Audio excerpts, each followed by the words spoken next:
Hello, boys and girls. All right, so this week we are talking about ecological relationships, and we're also going to talk about a sea star wasting disease. We're going to spend the next few weeks sort of tracking back to this sea star wasting disease. And it's not that we're just learning about the disease, what we're actually going to learn about is um, biotic and abiotic factors, okay, and these ecological relationships and how they tie into this disease, okay?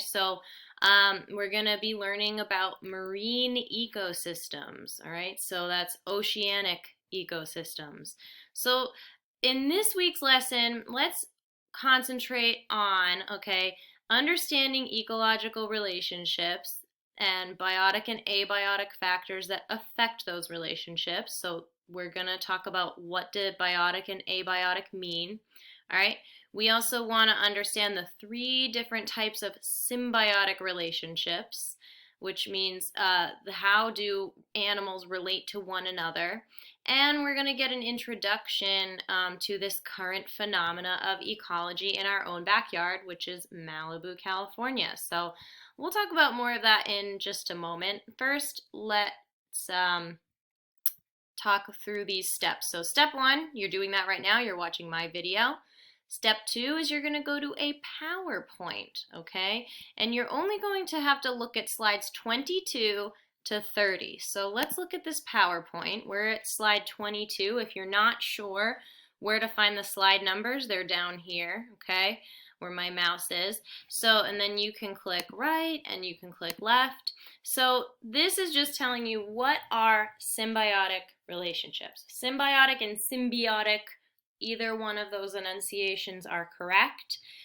You want to get out a notebook or some sort of note-taking device, okay? And you want to just walk through these slides 22 to 30. So what is symbiosis, okay? Two species living together. Here's a little fish and here's a little shrimpy thing living on his head. Whatever their relationship is, it is symbiosis, okay? So there are three types of these relationships. There's commensalism, parasitism, and mutualism. So we want to get to know what these relationships mean. So in an ecosystem, we have all kinds of relationships, and they benefit animals in very different ways, or organisms, plants, algae, all that kind of stuff. So here's an example between plants. Commensalism. One species benefits and the other is neither harmed or helped, right? So here's an example. These orchids are on a tree, right? These orchids live on this tree and really they're just kind of getting free rent in an apartment, and the tree's like, I'm not using that apartment space, so go ahead, take it. Doesn't bother me, doesn't help me, doesn't hurt me, okay? But the orchids benefit. The tree doesn't care either way. Okay, so here is another example of commensalism, right? We have polar bears and a certain type of bacteria, okay? Now let's go to the next one. Parasitism, okay? This is huge. You guys are probably already familiar with this just from TV and all that jazz. But one species benefits, which is the parasite, and the other one is harmed, which is the host, okay? And a great example of this, or a not so great example of this because gross, are ticks, right? Ticks like to latch on to things like dogs and deer and sometimes people, okay? And the tick gets blood. And what happens to the host? It gets harmed. Sometimes they get a blister or a cut or something like that, but sometimes they get something even worse like Lyme disease. If it's a parasite or a parasitism type of symbiotic relationship, then it's the host getting harmed. One benefits, one is harmed, okay? Then here, just some more examples. There's a leech. And mutualism, that's the third type.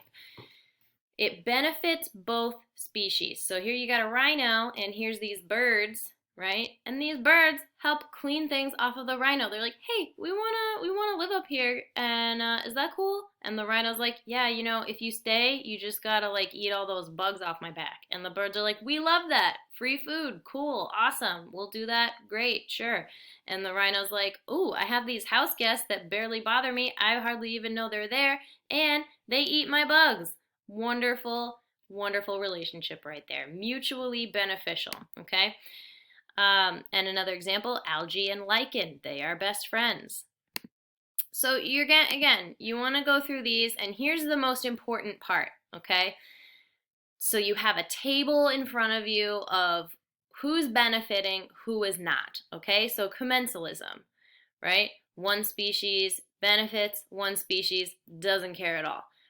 Parasitism, one is harmed, one benefits. Mutualism, they both benefit, okay? So just to, one dot is just one species. So this is sort of just putting it all in perspective in front of you. Now, going through that, okay, what I want you to do next is another Amoeba Sisters video. Okay, so you're gonna watch this video on ecological relationships, and she's gonna tell you about things like predators and prey and how animals sort of do their thing in the wild and what that sort of means, and then those relationships, right? And then they have these things called competition. Okay, so you have consumers who are competing for different things, right? So here's our plant needs some sunlight, okay, and it's competing against this other plant for sunlight. All right, so we have an example of an abiotic factor. Okay, so in this video you're going to learn a little bit about biotic and abiotic factors. Abiotic is a non-living factor like sunlight. A biotic factor is something that is living like prey. When two predators are after the same type of prey, that's a competition, okay? So a little bit of that, but mostly you're looking at, okay, these symbiotic relationships, parasitism, mutualism. Okay, she's going to walk through those again and give you cool examples. So as she's giving you these examples, okay, you're going to be looking at your copy of the questions, which are, let's see, here.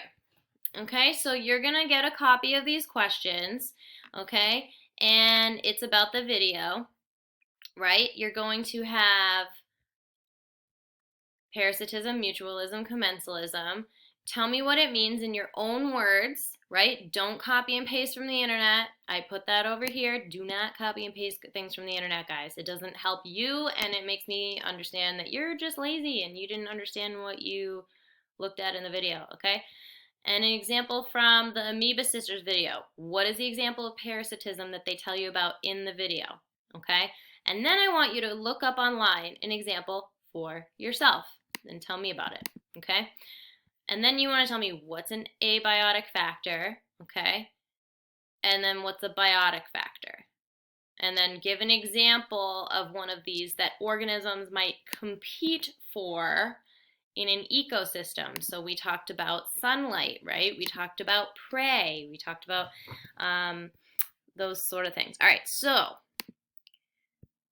once you answer those questions, you might want to take a break, right? Because that's a pretty decent amount of work right there, okay?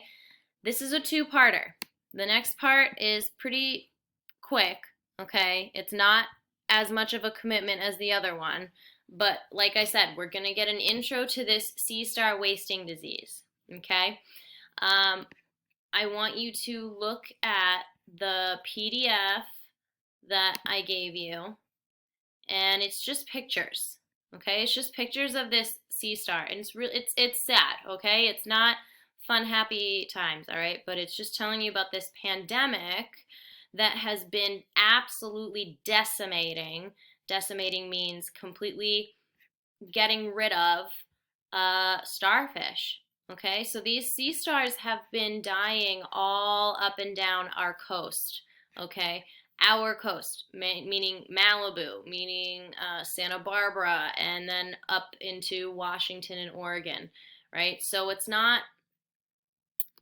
something that is currently happening. It's something that we want to be paying attention to, and we want to kind of know why. But we're going to learn more about why another time. For now, you just want to look at the pictures, and then I want you to look at this article here, okay?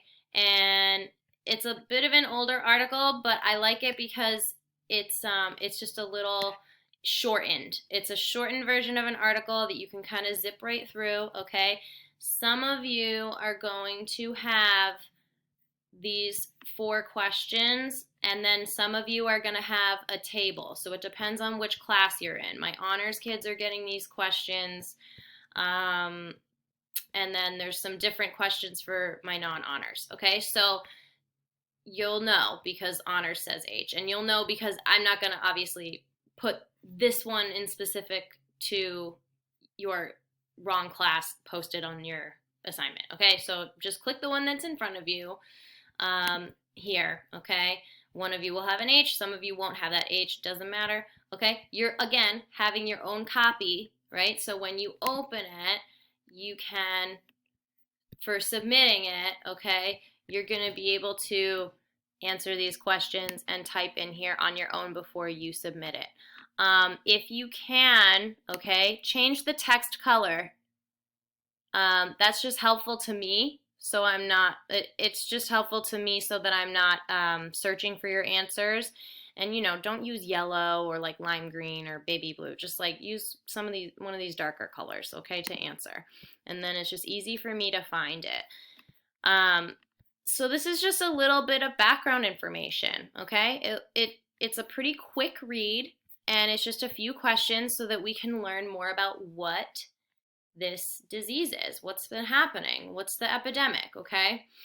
And then I'm gonna post a video or 2 videos on this sea star wasting disease by Wednesday, probably Tuesday, in a discussion, and you can watch those videos, get to know a little bit more about what has been causing the sea star disease, okay? And we're going to talk about it as a unit in our class discussion on Thursday, all right? So if you cannot make the class discussion on Thursday, please still watch the videos that I post and take part in the discussion by typing in, okay?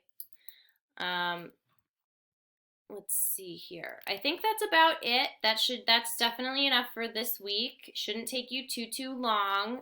It's just introducing some new ideas, and we'll go more in depth with them again next time. Okay? All right. Email me if you have questions or talk to me during Thursday's class meeting, and I'll see you soon. Bye.